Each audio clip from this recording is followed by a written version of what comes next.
দেখেন আমাদের গ্রামের অবস্থা খুব ভয়াবহ অবস্থা।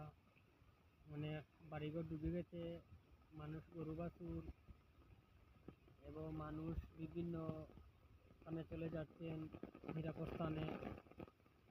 যারা ঘরে পানিবন্দী তাদের উদ্দেশ্যে আমি বলবো, আমাদের বিভিন্ন গ্রামের যদি কারো পানিবন্দী হয়ে থাকেন আমার সাথে যোগাযোগ করবেন। আমি অবশ্যই আপনাদেরকে সার্বিকভাবে সহযোগিতা করবো ইনশাল্লাহ। এবং সবাই সুস্থ থাকবেন, ভালো থাকবেন, নিজের প্রতি খেয়াল রাখবেন, অন্যের প্রতি খেয়াল রাখবেন। আপনাদের আশেপাশে যারা আছে তাদেরকেও আপনারা সাহায্য সহযোগিতা করবেন।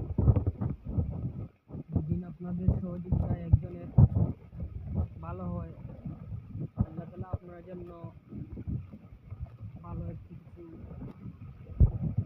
দিবেন এবং আপনারা একজন আরেকজনের পাশে দাঁড়ান। আশা করি আপনারা একজনের পাশে দাঁড়াবেন। আমাদের সিলেট সুনামগঞ্জ বন্যার অবস্থা, ভয়াবহ অবস্থা। দেশে দেশে যারা আছেন আমাদের জন্য দোয়া করবেন, আমরা যেন এই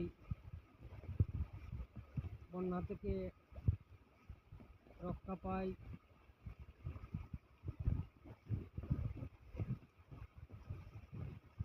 আল্লাহ তাআলা আমাদেরকে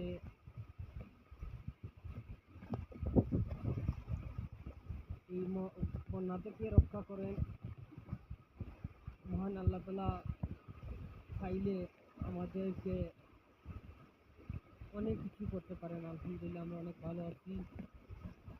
যারা অবস্থা ভয়াবহ তাদের আমরা জন্য দোয়া করি, আল্লাহ তাআলা যেন তাদেরকে সহযোগিতা করেন।